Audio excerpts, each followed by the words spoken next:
Olá pessoal, tudo bom? Estamos de volta aí dando sequência à Idade Moderna, que nós já vimos, já desde o início de maio, já estudando, né? Passamos pela questão do direito romano, do absolutismo, o renascimento do direito romano, né? Com essa volta dele começar a ter essa influência, a formação dos estados, vimos a Magna Carta, vimos o Common Law e o Iluminismo, que foi a laicização do direito. Hoje, nós vamos entrar, sim, de uma maneira mais direta no direito penal, no século XVIII e XIX, que é justamente o surgimento do direito criminal. É uma área que empolga muito alunos de direito. Geralmente dizem que os alunos de direito, eles namoram o direito penal, a criminologia, a medicina legal, e quando vai casar vai casar com o direito civil, quando se forma, vai se dedicar à área civilista. Tem muito isso, né? Porque o direito penal, realmente, em termos de faculdade, é uma das matérias mais empolgantes, porque são justamente, acho que a parte do direito tem muita emoção, muito psicológico, atinge todas as áreas, né? E vamos também falar da teoria eugenista, o sistema carcerário um pouco sobre isso também. E aqueles dois textos que eu dei para vocês logo no início do ano, foi Vigiar e Punir, Vigiar e Punir, que tinha aqueles dois textos, Suplício dos Condenados e Corpos Condenados, né? Suplício aquela coisa das penas, do suplício, que sofreu muito, né, os condenados. Nós vamos falar um pouco também sobre isso. Vigiar e Punir, e sobre os delitos e das penas. São dois livros, são duas obras clássicas do direito penal. Então, todo aluno do direito, se puder ver, hoje em dia é muito fácil, disponibilizado no Google, vocês têm esse acesso muito fácil nos meios de internet, tem também o meio físico, né, se quiserem, mas esses dois livros são clássicos da Faculdade de Direito para os alunos que querem principalmente se dedicar à área penal, essa área ligada à criminologia, ao direito criminal, é uma área muito empolgante, né?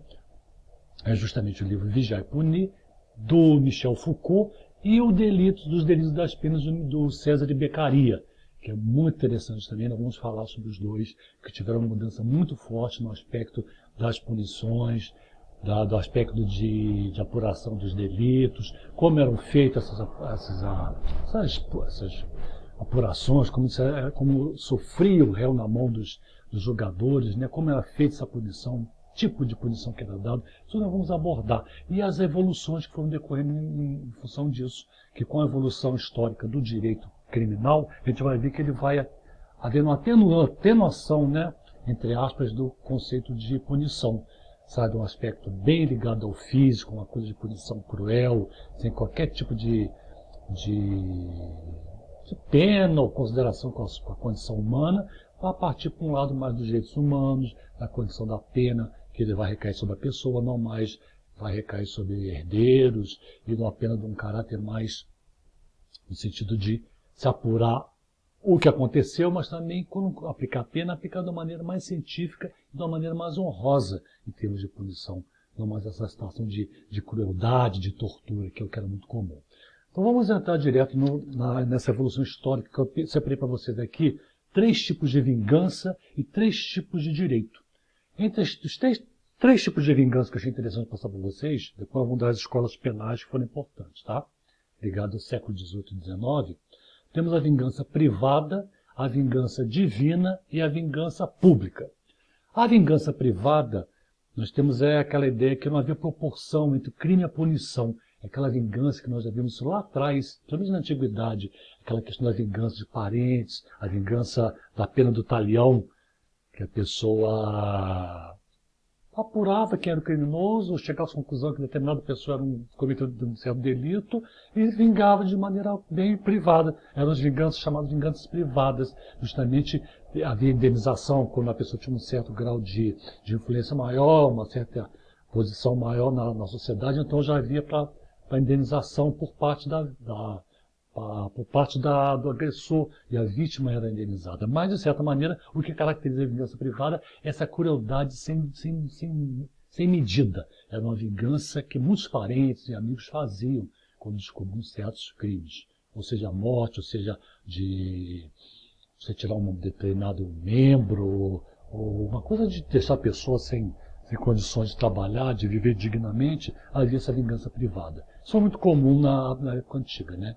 Nós temos aí como uma ideia, uma característica, uma ideia central, a pena de talião, que é o que mais ou menos identifica bem essa vingança privada. É o olho por olho, dente por dente.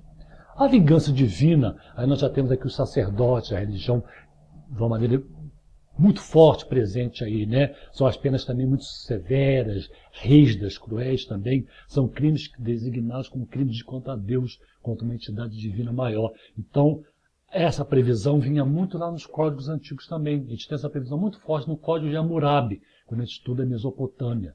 Isso reverte justamente nessa questão da vingança divina. Quer dizer, havia uma divindade tal que uma vez que você fazia um certo crime, você estava atingindo a pessoa de Deus, então era o crime contra uma entidade divina. Era justamente a vingança em nome de Deus, vingança divina.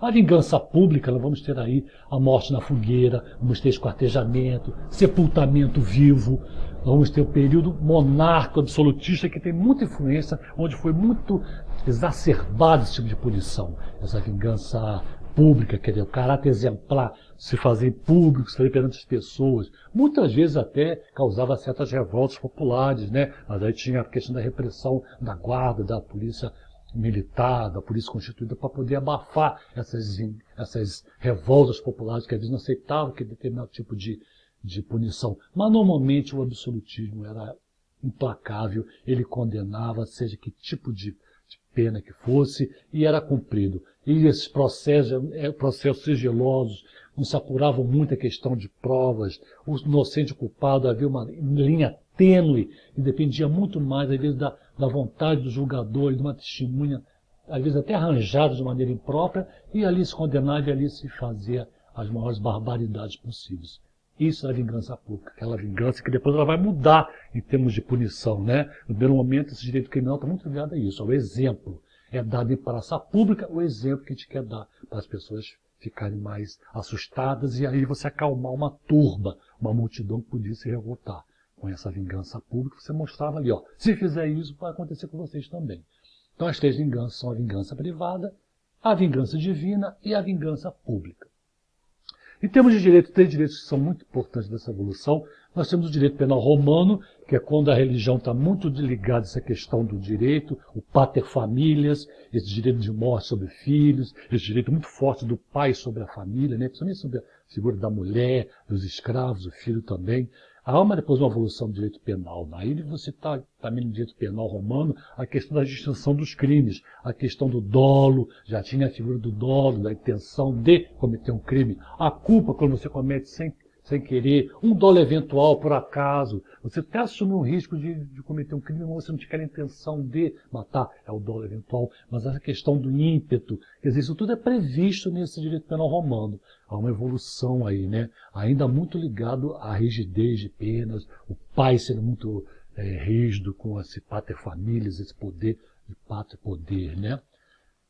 Depois nós temos o direito penal germânico, que é um direito de ordem, que é a paz, é um direito que o crime para ele, desse direito romano, penal, não romano, germânico, né? Que havia uma certa ligação com o romano, mas esse direito penal germânico, ele tem uma pena aí que ela é tarifada, começa a ver questão de multas. São os primeiros momentos que você começa a ver que quem não pudesse pagar sofria sanção penal. Havia penalidade corporal aí. Então vamos aí ter muito comum nesses direitos germânicos, que vêm desses povos germanos do norte, que invadem Roma, além não só dessa questão de querer uma ordem de paz, da busca pelo direito, com uma questão de não deixar o crime cometer uma ruptura maior na sociedade. Aí você vai ver muita presença do quê? Da lei de talião dos ordalhos. A lei de talião que a gente já viu no direito ali atrás também das vinganças, a questão do olho por olho, dente por dente, os ordalhos, ou chamado também ordalhas, que são justamente o quê? A questão de você jogar do despenhadeiro, jogar dentro do rio, e aí aconteceu o quê? A pessoa não tinha como se safar. Era questão de a natureza decidir, o acaso decidir se ela era culpado ou não. Então a gente vê sem menor critério científico ou jurídico. Era uma questão meramente de o acaso mesmo, que era o ordalho, né? Temos os duelos judiciários, que é o vencedor, normalmente mais entre nobres, né? Que o pobre, o servo em geral, aquele servo que vem do feudalismo, que também se encaminha para o absolutismo, aquele povo mais humilde, ele não tem uma espada. Né? O que vai ter espada desses duelos ditos judiciários vão ser os nobres, que aí vão se duelar, e quem vence é inocente, naturalmente quem morreu, já teve a própria morte como condenação, é declarado o culpado. Direito canônico, que é muito interessante também, é um direito muito importante, é um direito que aí você vê que todo ordenamento jurídico da igreja tem uma presença muito forte, ela vem forte nesse paralelo com esse absolutismo dos reis, essa coisa monarca, tirana. Aí por ser principalmente na época de Roma, que a gente viu já isso lá atrás, que quando há a invasão do Império Romano Ocidental, o que resta é o quê? É o direito escrito na igreja.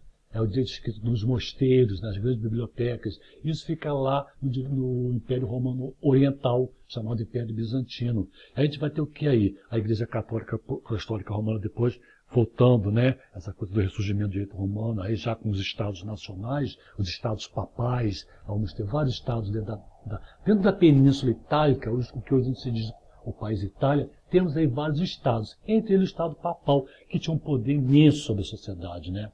Aí nós temos aí os métodos de penas muito severas para que realmente o criminoso se arrependesse e muitas vezes se convertesse no cristão, no católico, né? Então nós temos aí é o início de disciplina que vai justamente vir muito forte com essa Igreja Católica Apostólica Romana. É o ordenamento jurídico, é justamente a parte da população que tem essa parte do conhecimento, a parte letrada da população, né? São essas pessoas que têm o conhecimento, sabem ler e por isso manipulam fácil aqueles que não têm conhecimento, não têm como discernir melhor das situações, não tem uma situação melhor de se enquadrar mesmo em determinado dispositivo ou não no comportamento, porque eles não têm uma formação de letras, uma formação ilustrada, né? Aí nós podemos remeter ao iluminismo, que vieram os grandes ilustradores, né?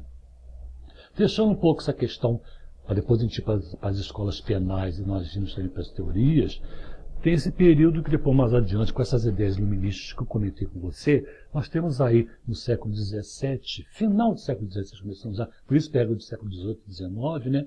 Essa questão do tornar o processo penal, essa questão criminal mais eficaz e mais rápida. Há uma intenção aí, nesse aspecto, que o iluminismo ele abrangeu não só a questão científica, cultural, a questão de artes, e questão toda uma sociedade, questão econômica, mas também principalmente a questão penal, que começava a surgir de uma maneira muito forte, começavam a se questionar. Aí nós vamos ter essas duas obras justamente que eu vou abordar com vocês, a de Beccaria e de Michel Foucault, principalmente a de Beccaria, que foi justamente foi focada, ele vai e se inspira muito em ideias iluministas, né? Ele tem como bases iluministas, ideias racionais, e aí nós vamos dar uma estudada legal o que Beccaria propôs, o que vai vir com o advento dessas teorias que ele propõe, né? Então, quando a gente vai estudar Beccaria, a gente vai ver que ele tem,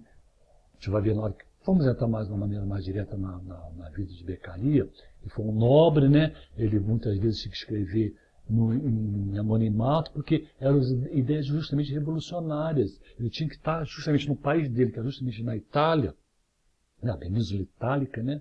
Que eram vários estados nacionais presentes dentro da Itália. Ele tinha que se manter em sigilo, se manter muitas vezes. Ele fez uma obra dele, vou falar para vocês depois dessa obra muito conhecida, que ele justamente joga essas ideias dele para o público, principalmente o público letrado em geral, para começar a questionar essa questão das punições, a questão criminal, como eram feitas essas punições, como era feito esse direito penal antigo, né?